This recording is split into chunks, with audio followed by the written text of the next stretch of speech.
What is going on, guys? I am Paul Ryan, your host of the ATB Fantasy Show. If you're new to the show, thank you for joining us. And to our regular listeners, welcome back. I know it's been a while since we've talked, but I'm excited for tonight's discussion nonetheless. Tonight, a friend of the show will be joining me tonight to help you guys navigate through Week 11. Ladies and gentlemen, please welcome back Dave Hartman to the show. Dave, how are you? I'm great, Paul. I'm excited to be here. Thanks for having me back on. I think this is my third time Yeah, third on time's a your charm. podcast. We did the NFL draft. We did a fantasy draft. And now Yes. we're mid-season. So I'm excited to be here. Thanks for having me on again. Oh, man, the pleasure's all mine. I've really enjoyed when you've come on, so I'm glad to have you back. All right. Excellent. Dave, where can we find you on Twitter, sir? Yep. As long as Twitter's still in business, which hopefully it will be for a little while, I am at Pigskin Papers. I think both P's are capitalized, at Pigskin Papers. Yes, sir. And my blog is www.thepigskinpapers.com. Yes, sir. Yes, sir. Be sure to check that out, guys. Dave's always pumping out content. It's always good stuff. Guys, I'm Paul Ryan. You can find me on Twitter at Paul_Ryan15. Excuse me. Well, okay, Dave, we decided tonight that we talk some NFL and some fantasy. And I feel like what better place to start than with NFL power rankings? When you look at the Week 11 power rankings, Dave, which team in the top 15 did you think that maybe might be fraudulent? Okay. So I live in the New York area. I have a lot of friends who are Jet fans. So they're not going to like what I'm about to say. Yeah.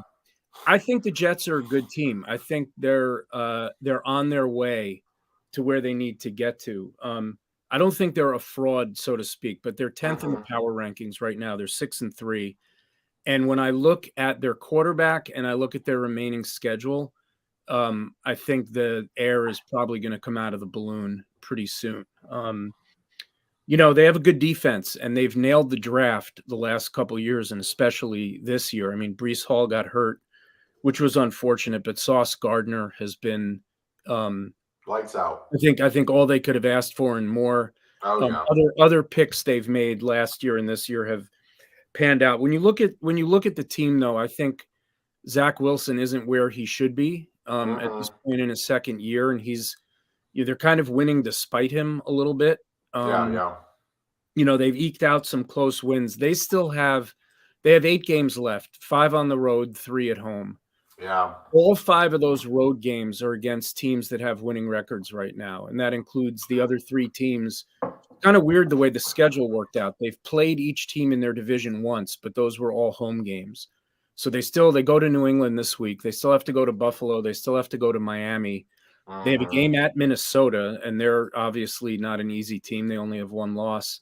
Right. And I think it's the second to last week of the season. They're at Seattle, and they're a good team, and that's not an easy place to play. So, I think the Jets are a good team. I think they'll finish somewhere around 500. I think they're just going to miss the playoffs.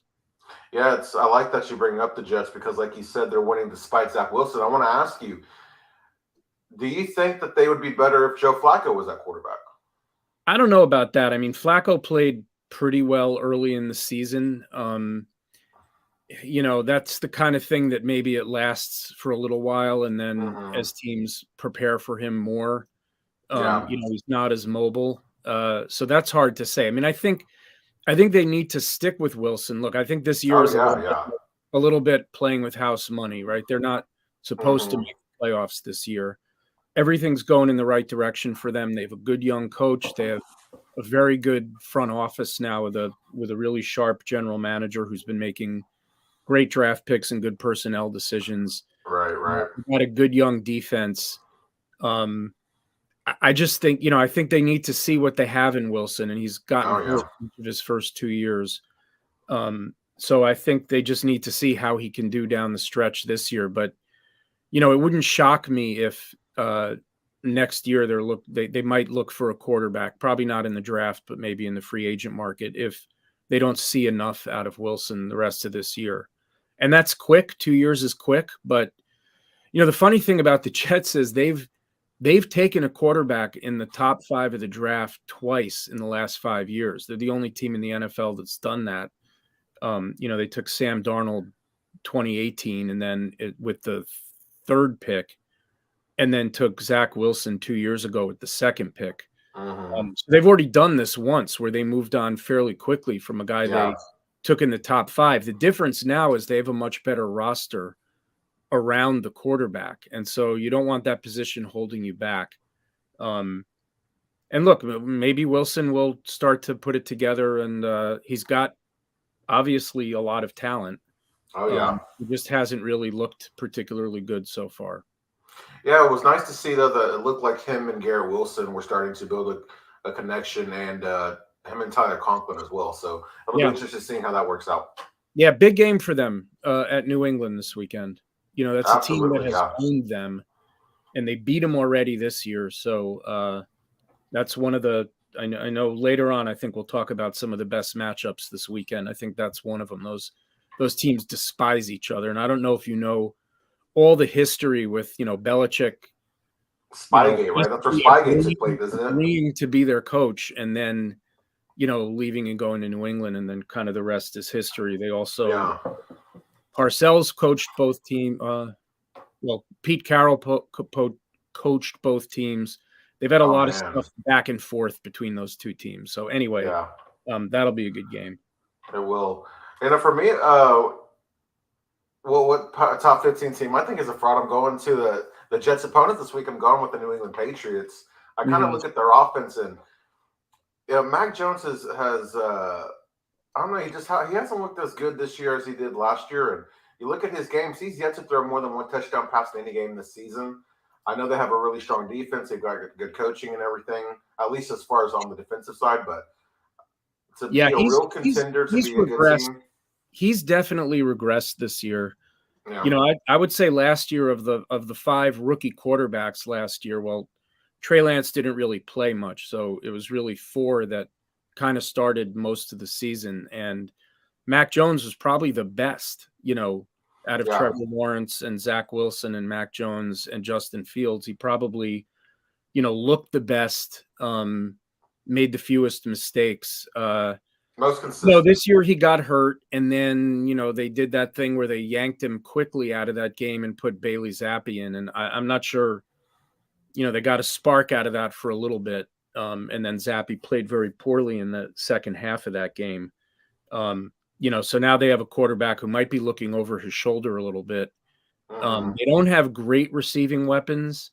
They have good run game. But yeah, the Patriots, I mean, they're 5-4. I don't know that anyone is expecting them to go that far this year, but they did make the playoffs last year. So we'll see. I mean, I think whoever loses that, well, the Jets are 6-3, but whoever loses that game has a little bit more of an uphill road. The AFC isn't as good as I think people thought it was going to be, because like all those AFC West teams supposed to be so good this year. The Raiders and Broncos are not going to be part of the playoff conversation. So you might get 3 teams from the AFC East. I mean, you could theoretically get 4.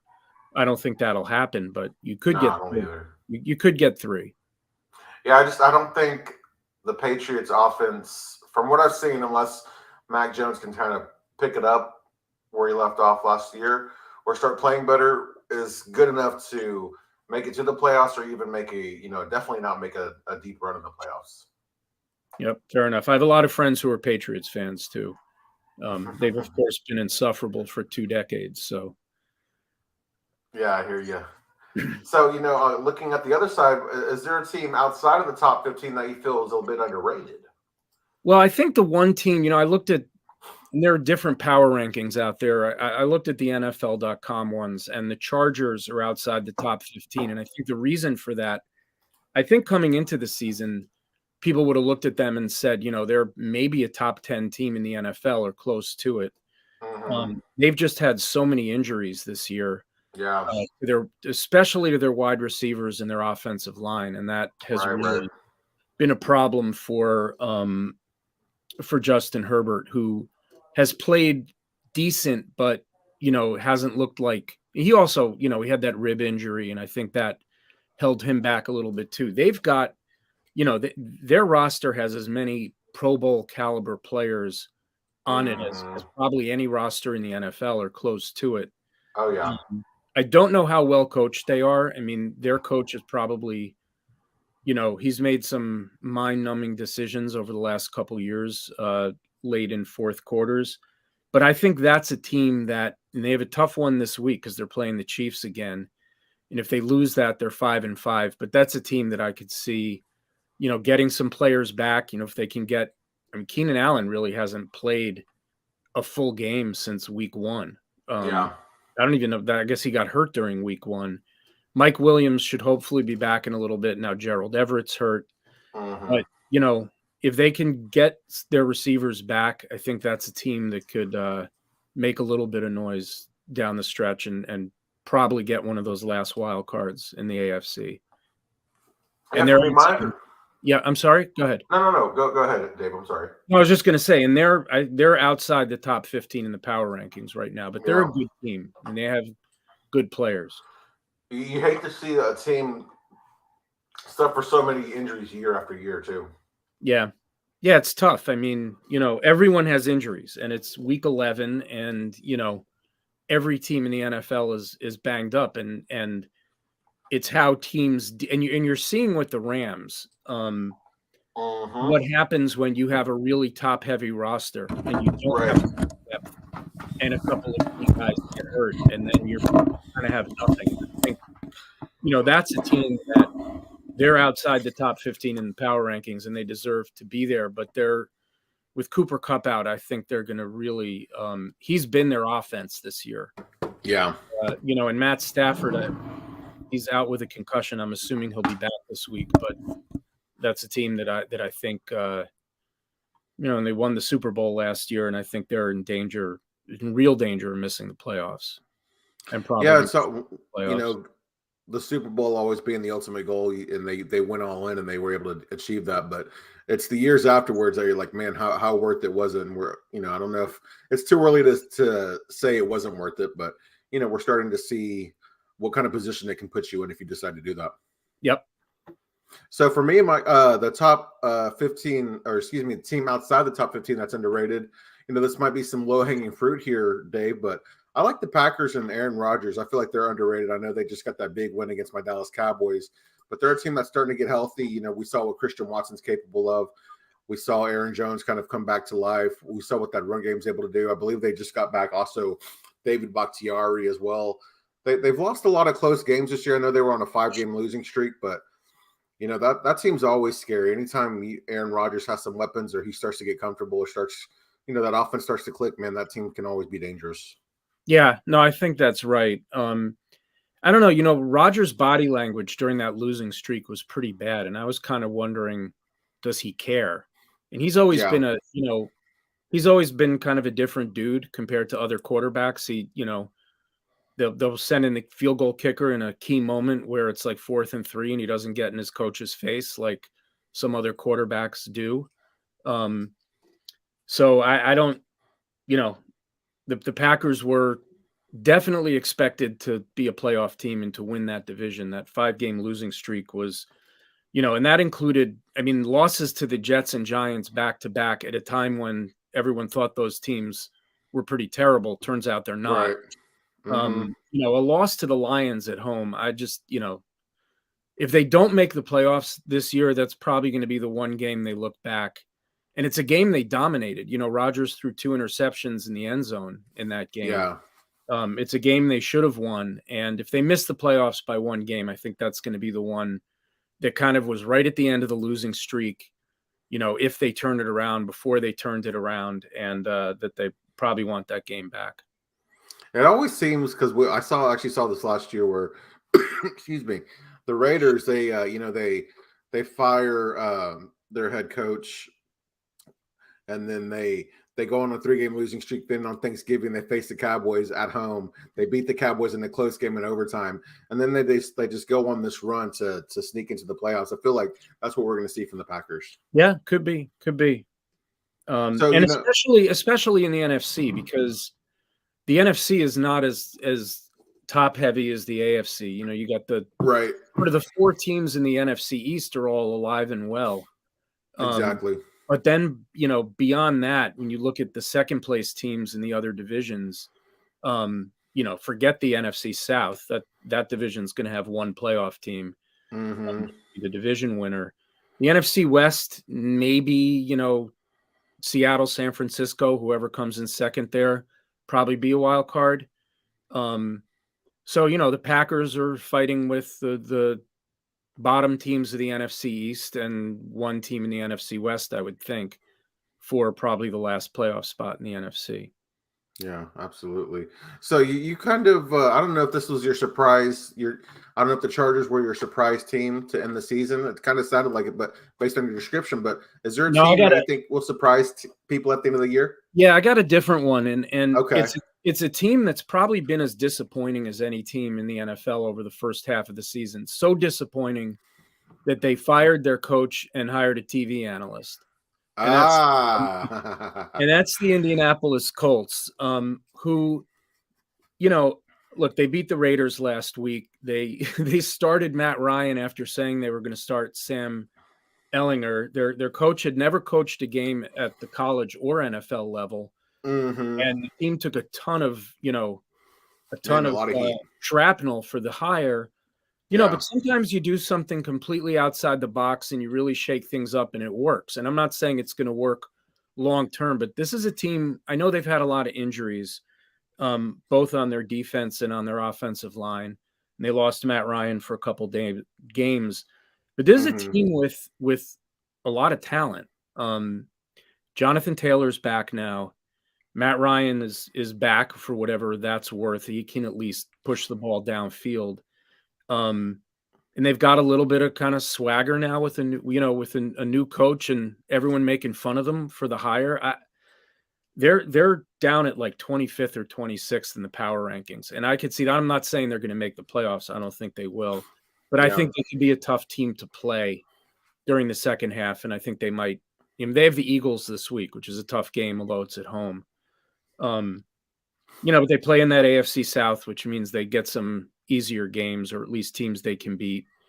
So I'm going to pick them as my surprise team. I mean, they've surprised us, right? They surprised us by firing Frank Reich and hiring Jeff Saturday. So, and I've, in my column this week, I referred to him as Jeff Sunday. It hasn't really caught on. So, and I saw someone else calling him any given Saturday. So I like that. We'll see. I just think the Colts could be an interesting team. They've really been horrendous. I mean, their offense has been horrible the first half of the season. Part of that was Jonathan Taylor getting hurt. I don't know if part of it was play calling or the offensive line not being as good as it was supposed to be, but I think that's a team that could be pretty good down the stretch. You look at a guy like Frank Reich, and his overall record with the Colts prior to getting fired was 40-33, which, 7 games over 500, that's good. And he had some decent teams. He made the playoffs. I don't believe he actually won a playoff game while he was there, but I don't know. I think in this day and age in the NFL, like if you're not a Hall of Fame coach, you probably are going to be with a team for 3 to 4 years before you're moving on. And sometimes you just need a new voice. Yeah. And think about what happened to him. I mean, he went there, and then I think it was within the first year that Andrew Luck retired. Yeah. Right? So, that's not what he signed up for. And they went through, right. They've gone through Phil Rivers and Carson Wentz and Matt Ryan. These Wentz isn't that old, but, these older quarterbacks that kind of run their course with the team that drafted them. And, it hasn't really worked. Despite having a good roster, I feel bad for Frank Reich because, had Andrew Luck not retired and just continued to be Andrew Luck, we'd be talking about the Colts very differently right now, I think, and about his tenure there. But, agreed. That's the game. You don't expect a quarterback to retire at age 27 or 28 or whatever he was, but they also didn't protect him. That's not Frank Reich's fault. That's the front office's fault for ignoring offensive line as much as they did, and he was getting killed back there. So, very true. So, my surprise team, I think, will end the season was actually your underrated team. I'm going with the Los Angeles Chargers. Okay. I look at their schedule, and 4 of their next 7 games are against opponents with losing records, and 4 of their next 7 games are at home as well. You talked about the injuries to the receivers. Sounds like Keenan Allen's going to be coming back this week, and Mike Williams will be coming back soon. At 5-4, I feel like LA will start to making a push for the playoffs.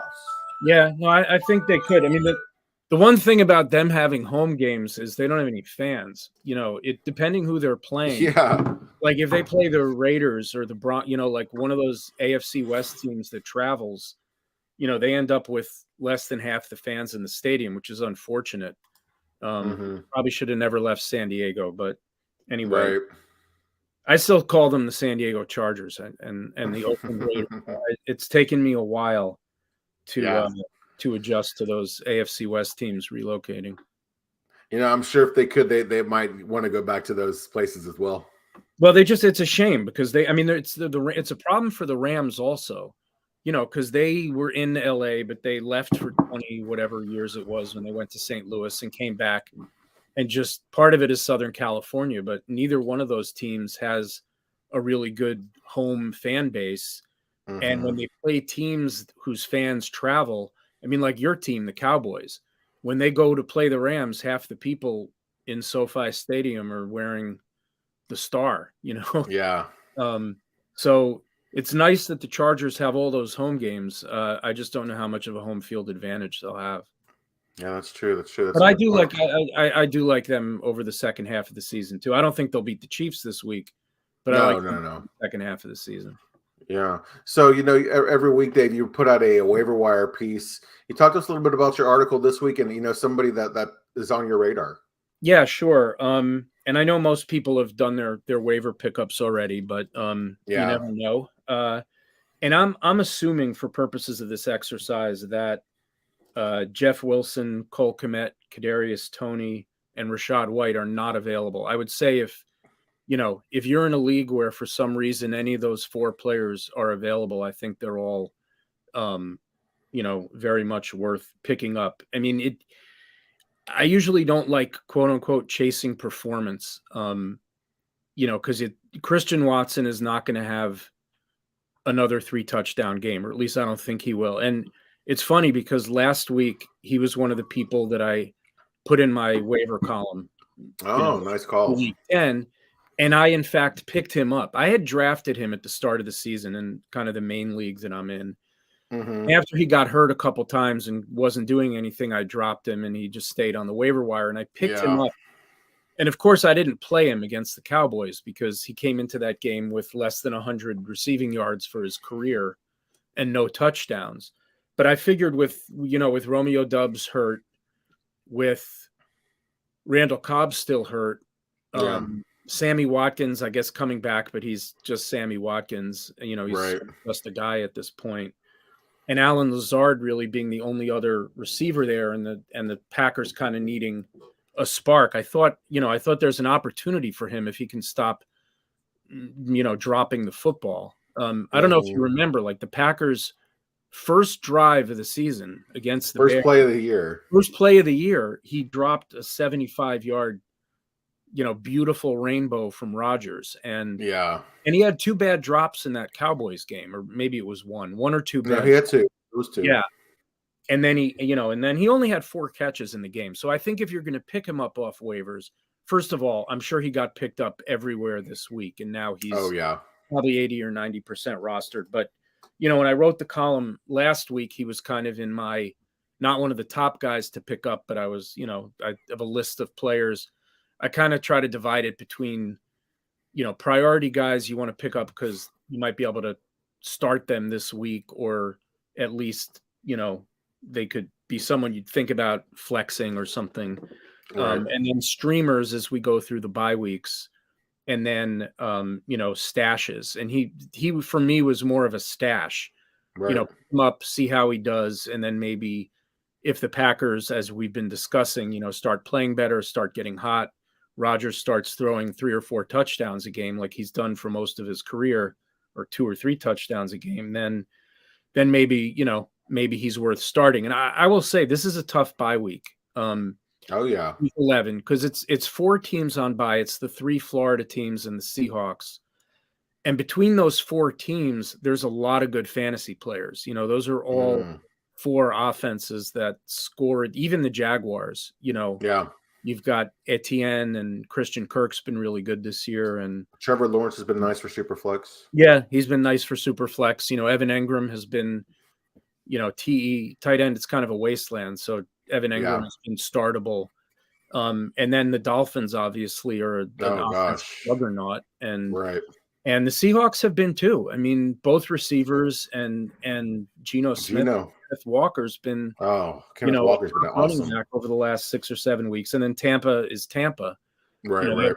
Of weapons. So this is going to be a week where I think a lot of people probably went to the waiver wire, even if it was to pick up guys like Donovan Peoples-Jones, good players.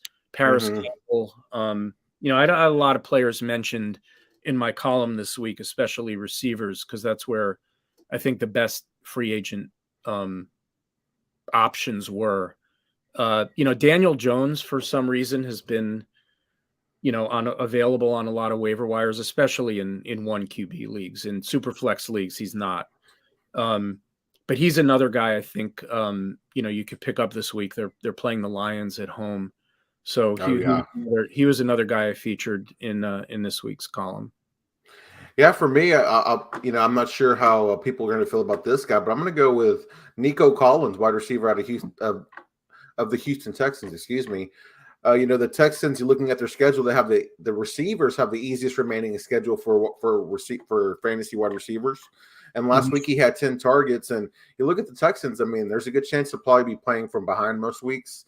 Dameon Pierce has been a nice surprise. Brandon Cooks, he's started the season well, but after not getting traded, he sat out, and he had a TD called back last week, but there's still some opportunity in that offense. Davis Mills is kind of, he's shown his true colors. He hasn't been the player that people thought he might be here in his second year, but still, when you look at, you're just looking for opportunities, especially kind of in a bye week like this. I like Nico Collins to could be a nice little flex player, maybe even a wide receiver too if you're in a pinch. Yeah, no, I like that call, and especially with Cooks kind of just not getting it done this year, seeming a little disgruntled.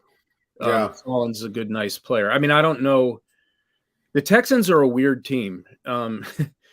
They've played a lot of close games for a team that keeps losing. Like they're even last week against the Giants. It was a 1-6-1 team against a 6-2 team, and it was a 1-score game or 1.5 score game for most of the game. Like they're in most games, right? And then they just, they don't just don't have enough to win these games. Yeah, I mean, because I was excited about the Texans because of how they finished the year last year. I still think they're a young, good team. They're probably a nice investment in fantasy, like if you're in a dynasty league. But it has been kind of strange for them to see them regress this year. Yeah, no, I think that's right. And that's another one where Davis Mills looked better as a rookie, I think, in some ways than he has looked this year. Like I think he has not progressed that much. And he was a second-round pick. It's a little different than like the Jets taking Zach Wilson with the second pick of the draft. My guess is the Texans are going to have a high draft pick. There are some, very good quarterback prospects in this draft. And, last year they addressed, corner and defensive line and, a bunch of key positions in the draft. And, with Mills being a second-round pick, they don't have the 5th-year option on him anyway. He's cheap, which is nice, but I could see them, just moving on and drafting a quarterback unless it changes a lot. Absolutely. We're going to move on here to who are our who our bye week filler is of the week, and this is kind of like someone that we've had on our bench, but we haven't had a chance to start. Dave, who's your bye week filler this week? Well, I think I'm going to mention a couple guys on the Broncos. Okay. I think people have started Cortland Sutton and then stopped starting him maybe because it's been that bad. They're playing the Raiders at home. The Raiders have been a pretty generous defense generally all season. And Jerry Jeudy is probably going to miss this game. is my guess. I think that look, the Broncos offense is hard to get excited about. I mean, they've got among the fewest touchdowns in the league this year, and you kind of keep waiting for it to get better and for, Russell Wilson to look, competent. He's looked half as good as Geno Smith, right? Yeah, right. That's the irony. But and I'm not saying Russ is going to have a big week, but I think if you were starting Sutton and you put him on your bench, I think he's a guy you can bring back and play this week and play with some confidence. The Raiders have had a weird year. They're 0-6 in one-score games, and I think they're probably a little demoralized at this point. I think this is a game the Broncos will win. Frankly, I think Greg Dulcich is a decent start this week too, for some of the same reasons. I know he only had one catch last week. I know because I started him in one league. But I think those are both nice bye-week fill-ins, and I think Daniel Jones also, who I mentioned earlier, is the other player I'd mention. They have the Lions at home. The Lions defense has just been, other than that Packer game, where they got the 2 interceptions that kept Green Bay from scoring in the 20s on them. The Lions, at one point, I still think they've given up the most points in the NFL. If not, they're very close. And they rank near the bottom in most defensive categories. Daniel Jones runs well. You saw what Justin Fields did running against the Lions as a quarterback last week. So I think Jones is a nice fill-in this week also. Yeah, for me, I'm going with Quez Watkins, wide receiver out of Philadelphia Eagles. He looked good the other night. What's that? He looked good the other night. Yeah, I was surprised he led the Eagles in receiving yards last week. On Monday night, we know Dallas Goedert. He just recently went on IR, and he has that big playability. I feel like maybe he'll get a few more targets, and with big playability, one catch can be an 80-yard touchdown. That's 15 points. Or he could get up off or he could catch it, get up off the ground, and fumble. Oh gosh, I didn't get to watch the game. I heard it ended very strangely. Well, there was there were. I mean, the Eagles had a couple chances to come back and win that game, and one of them was Watkins catching a long pass. He was untouched to the ground, so he got up, started running, and then one of the Commanders stripped him. It was like a 60-yard play. I mean, they were inside. The play would have put them inside the red zone. So there was that. There was a penalty call. There were a bunch of things, but. Look, it's a long season. No one expected the Eagles to go undefeated. And, the reason you don't go undefeated is because there's a game where you get a couple, bad breaks, bad calls, bad turnovers, just things don't go your way. And that's really what happened on Monday night. And, the Commanders put themselves in a position to win and to take advantage of the breaks they got. It was just one of those games, it kind of felt that way not from the very beginning, but from the middle of the second quarter when the Commanders were kind of just going toe-to-toe with them, holding them on defense, took a lead at the half. The Eagles, not only were they undefeated coming into that game, they hadn't trailed in the second half of any game this year. And they were, trailing by a field goal at halftime. And so, it was an entertaining game. Yeah.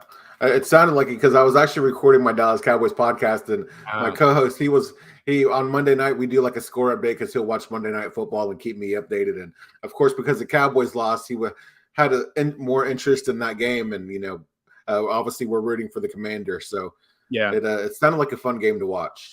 But careful what you wish for. Now the Commanders are just a game behind the Cowboys, right? Man. So, that whole division is or maybe they're a game and a half back. I have to look at the standings, but that's a good division, and there's no easy, for the most part, games inside the division, strange things happen. Always, every time. Yeah.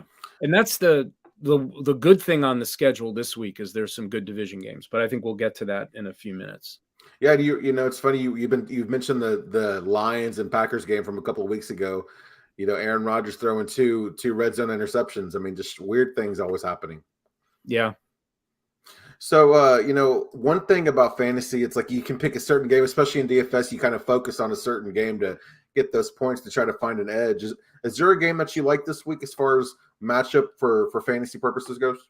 There is, and if I had told you this 7 weeks ago, you would have said I was absolutely crazy. Okay. Because it's two teams that routinely had the lowest implied point totals early in the season, and it's the Bears and the Falcons, who are playing each other this week, on a fast track in the Dome in Atlanta. And it's, believe it or not, it's the highest Vegas over-under of the week at 50.5 points. Yeah. And Justin Fields is at this point, like, he's the number one QB in fantasy over the last month. I don't see that changing. I don't think he'll be the number one QB from here to the end of the season, but they're calling more designed runs for him. The Falcons don't have a good defense. You can throw on them, and then on the reverse, the Bears might have an even worse defense. They traded away Robert Quinn, they traded away Roquan Smith, and since then, even with Fields putting up these crazy numbers and the Bears scoring in the 30s every week, they lost to Miami, they lost to Dallas, they lost to Detroit, and they scored a lot in all those games. The problem was they gave up even more points than they scored. So I think that Atlanta, Chicago game, just play your players in that game. Obviously, it's tricky with Atlanta because they have like 3 running backs now. So I would definitely play Patterson, and probably, especially given the bye week, if you need him, Tyler Allgeier. I never know how to pronounce his name. I still wouldn't start Kyle Pitts if I didn't have to, but I just think on both sides, I think that's probably going to be among the best fantasy games of the week this week. I like that call. And if I told you that a month ago, you would have thrown me off your podcast for teams with bad offenses. But the turnaround in Chicago has been amazing. I mean, they went from scoring, 16 points a game to scoring 30 points a game, like with the snap of a finger. So, yeah, I kind of wish, especially in Superflex leagues, that I would have put out some more offers for Justin Fields, tried to buy low on him. Yeah. Well, you might have found a taker because he was unstartable. He was among the worst fantasy quarterbacks of them all for the first 6 or 7 weeks of the season. Yeah, that offense overall was just bad. Yeah, it was bad. I mean, you couldn't start anyone other than maybe Khalil Herbert or Herbert when Montgomery got hurt. Yeah. So for me, I'm going with a team you've mentioned quite a bit tonight, or 2 teams you've mentioned quite a bit. I like the Lions and the Giants this week. We've talked a lot about the Giants defense, and we know a bad defense can lead to shootout games. And when you look at their offense, though, they've scored 25 points or more 5 times this season. And then you look on the other side, Daniel Jones, he scored 2 touchdowns or more in 4 games this season, and the Giants offense itself has scored 20 or more points in 6 games this season. So I like the opportunity there. Okay.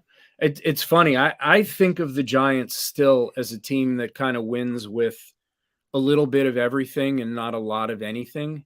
Oh, yeah. They've eked out some close games. They're a good comeback team. They really haven't blown teams out.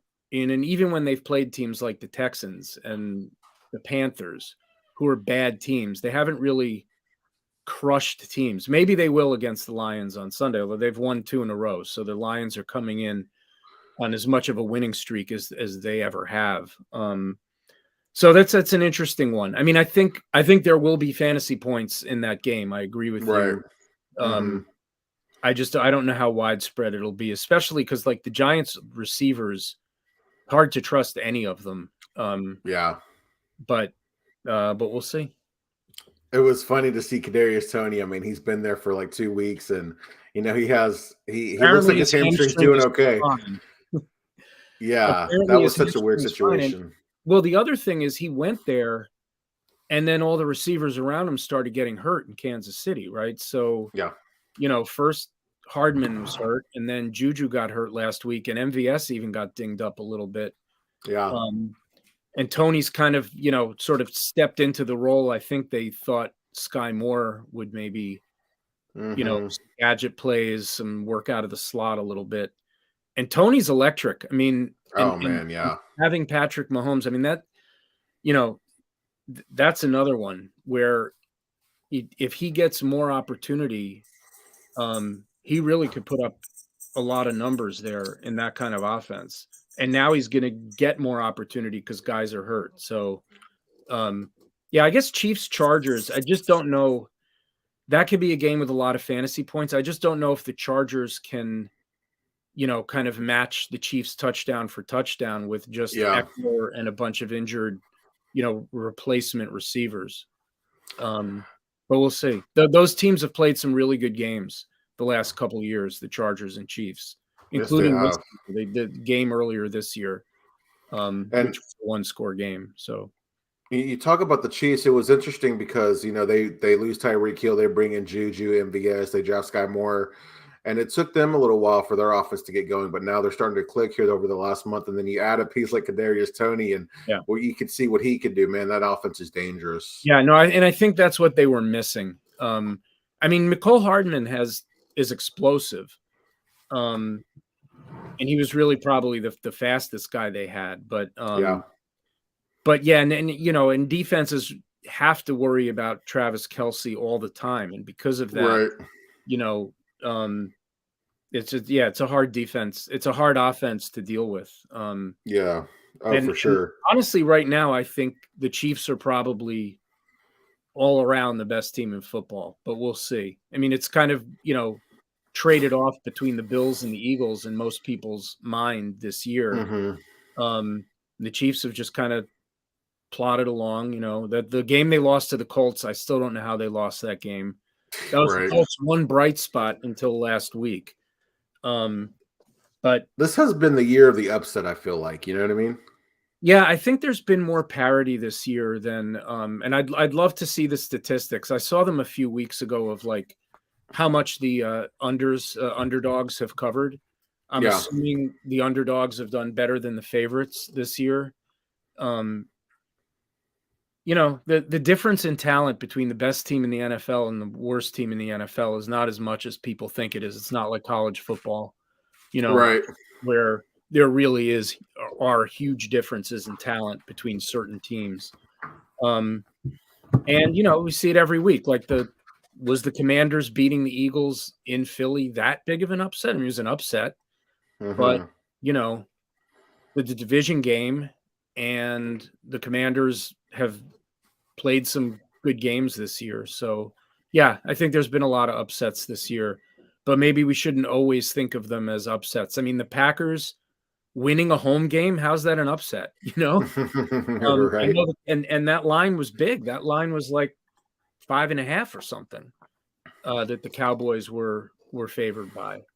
And I know the Packers had lost 5 in a row, but in retrospect, the Green Bay Packers, who've won at least they've won 13 games 3 years in a row. It's hard to think of that as that big of an upset, them winning a home game. Yeah, it's just crazy to lose 5 games in a row, and then you win against one of the best teams in the NFL. It's just like you said, a lot of parity, man. And every dog has its day, right? Yeah. No, that's right.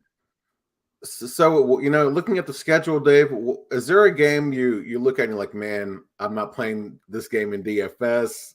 If any of my players are playing, I'm kind of hoping I can find a replacement here. Which game is your dud pick of the week? It's probably, and I can't believe I'm saying this because these are two teams that were supposed to be really good this year, but it might be the Rams and the Saints. Oh man, I like that pick. The Saints, with Kamara and Olave and Taysom Hill doing his thing when they let him. I don't know how they only scored 10 points against the Steelers last week. I mean, I know the Steelers got some big defensive pieces back, but that was just a dud, a dud outing for that team. The Rams are going to be without Cooper Kupp. They can't run the ball. I don't know if Matt Stafford's going to be back.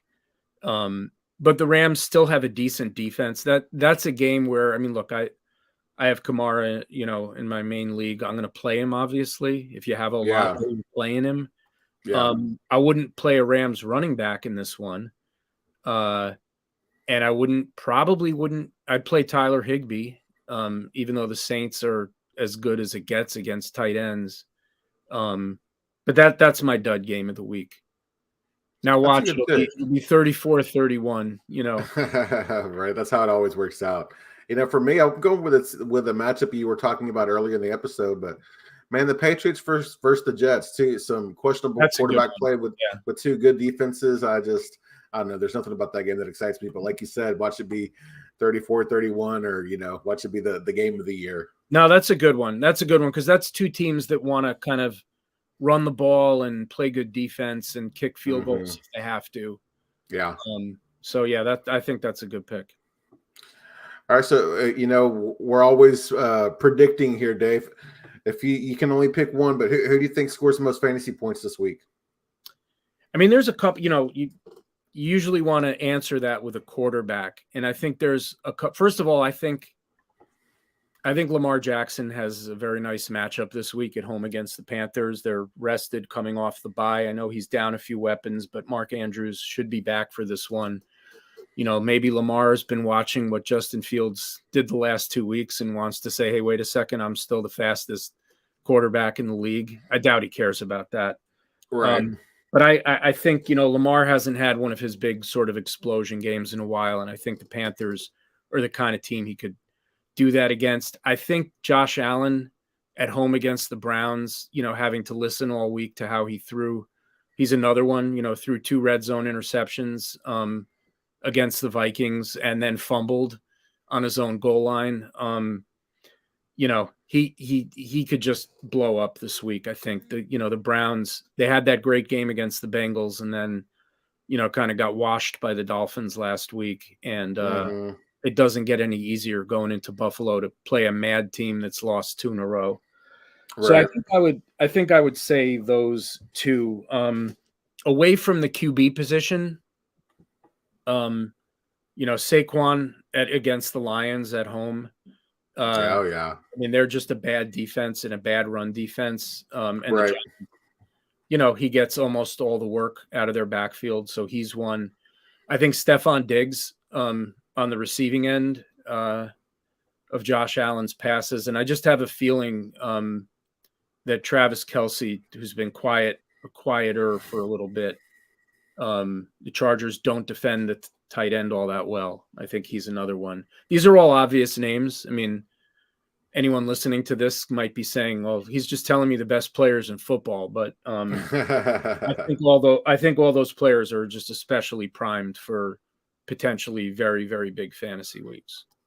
Yeah, for me, I'm going with a guy who a lot of people were fading this year. And, he is, I would like to think, is probably the front runner for comeback player of the year. But I like Derrick Henry this week. They have a matchup with the Packers, and the Packers' run defense allows 140 rush yards per game, and they've given up 9 rushing TDs this year. And Henry himself, he scored a TD in every game but 2, and he has 3 multiple TD games this year. We know that he's kind of the heart and soul of the Tennessee Titans offense. So I have a feeling he, if anything, maybe not the number 1 scorer in fantasy, but the number 1 running back this week.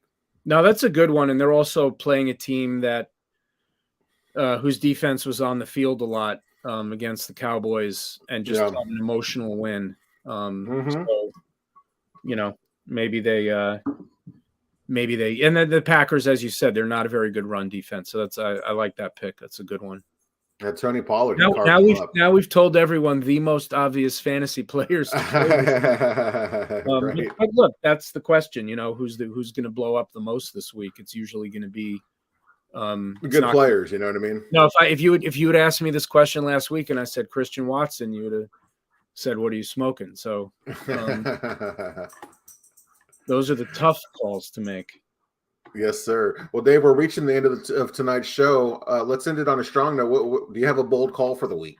Yeah, I have a bold call for the week, and that's that the Houston Texans are going to upset the Washington Commanders this week. I like it. Upset alert. And the reason for that, look, do I think that's going to happen? No. But the Commanders, short week, huge, emotional, exciting win on Monday night. And they, I saw today that Heineke's going to keep starting, even though Wentz is ready to come back. The Texans, like I said, they've been playing hard.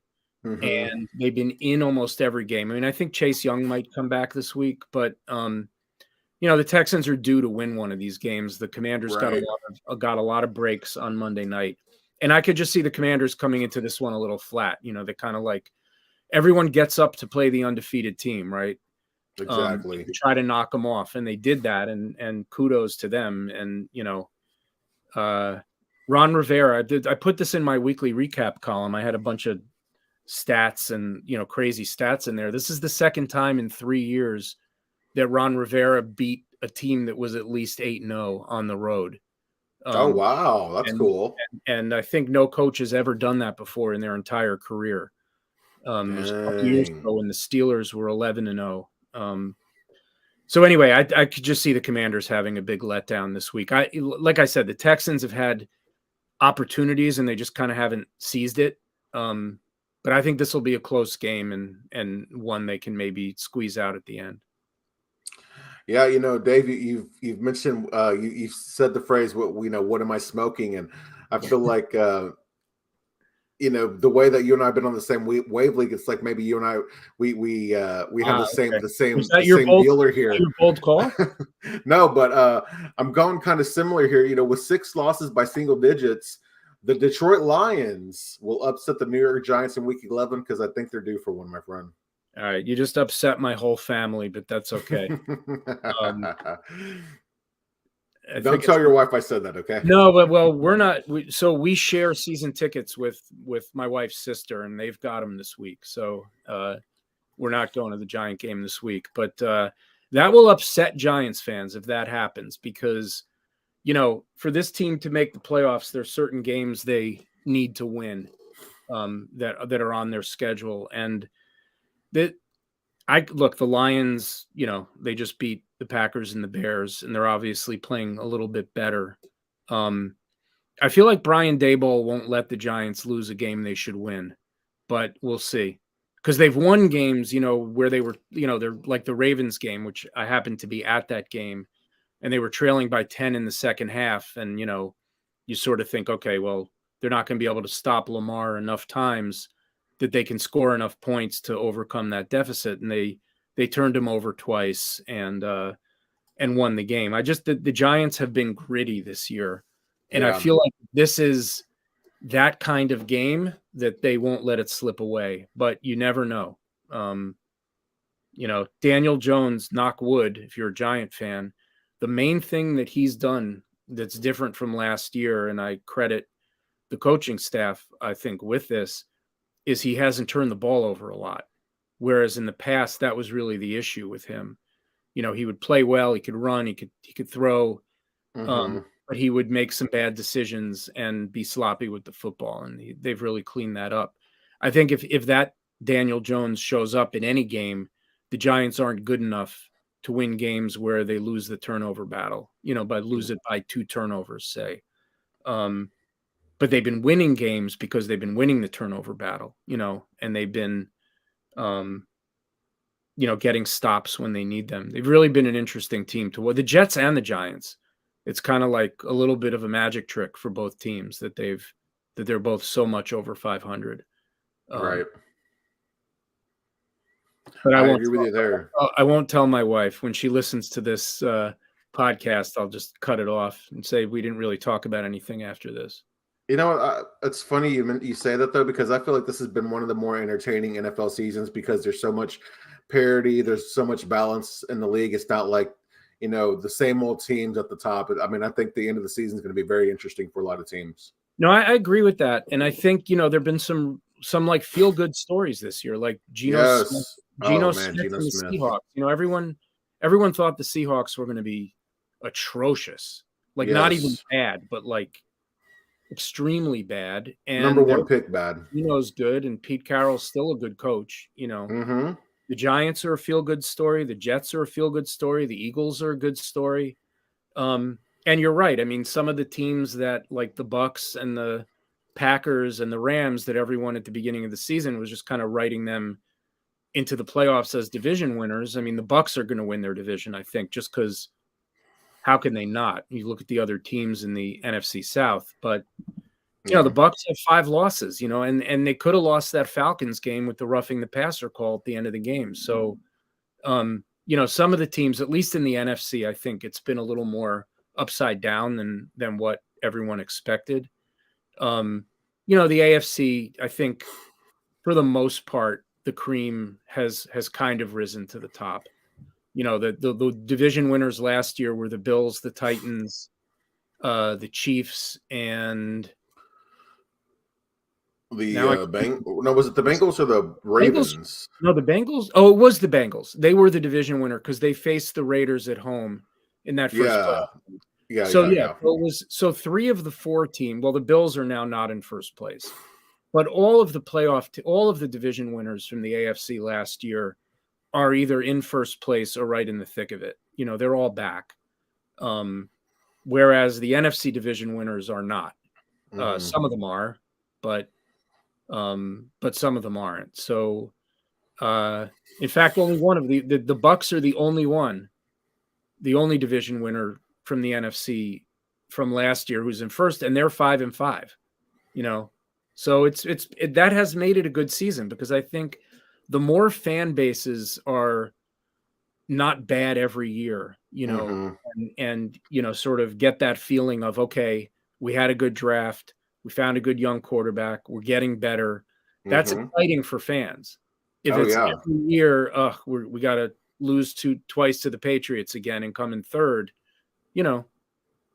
it's not as fun for as many fan bases. So I agree. Well, Dave, I enjoy the discussion tonight as I always do. I know you mentioned you have your weekly waiver article and then your weekly write-up kind of recapping the week. Can you talk to us about your content, where we can find it, sir? Sure. Thanks, Paul. So again, it's thepigskinpapers.com, thepigskinpapers.com. You can also, sort of link to it through Twitter posts at Pigskin Papers. And during the regular season, I've been writing 3 articles per week, which has been a lot of fun. It's a lot of work. But I'm finding time for it. So typically late Monday night, the Waiver Wire article will come out. Sometime on Tuesday, the weekly recap, which is a little more of an NFL article than a fantasy article. The Waiver Wire column is obviously a fantasy article. And then usually by around noon on Thursday, I post a fantasy preview, which has starts and sits and sleepers, matchup analysis, and that kind of thing to help people set their lineups. Absolutely, man. I have a lot going on during the week, but I try to read your articles as much as I can. I know we're in that retweet group together, and at least retweet your stuff, try to support you. So no, I appreciate that, and you support me by having me on your podcast, which is always just I love talking football, as you can tell, and I know you do too. So it's fun just coming on and shooting the stuff with you, and I appreciate very much the opportunity and you having me on. Yeah, have guys, have a great Thanksgiving next week too, Paul. I appreciate that. Yeah, guys, just for those who are interested, I have a Cowboys podcast every Monday night around 9-ish. Now, I don't have an exact time because me and my buddy, we can never start on time. And then I have a Trust or Bust article. Some people call it Inside Out. Some people call it Trust or Bust, but it's where I discuss players inside the top 12 who I don't like for the week and players outside the top 12 who I do like more for the week. So if you're interested, that comes out on Saturday. And this is the first fantasy podcast that I've recorded in a while, and I'm glad that Dave joined me tonight because it was a lot of fun. Thanks a lot, Paul. And your columns are very good. I appreciate that. Everyone out there, you should check out Paul's stuff. Well, Dave, before we get you out of here, remind the people where they can find you on Twitter. Yep. At Pigskin Papers. And again, www.thepigskinpapers.com. Yes. Guys, I'm Paul Ryan. Guys, I'm Paul Ryan. You can find me on Twitter at Paul_Ryan15. We appreciate you joining us, and we'll see you guys next week.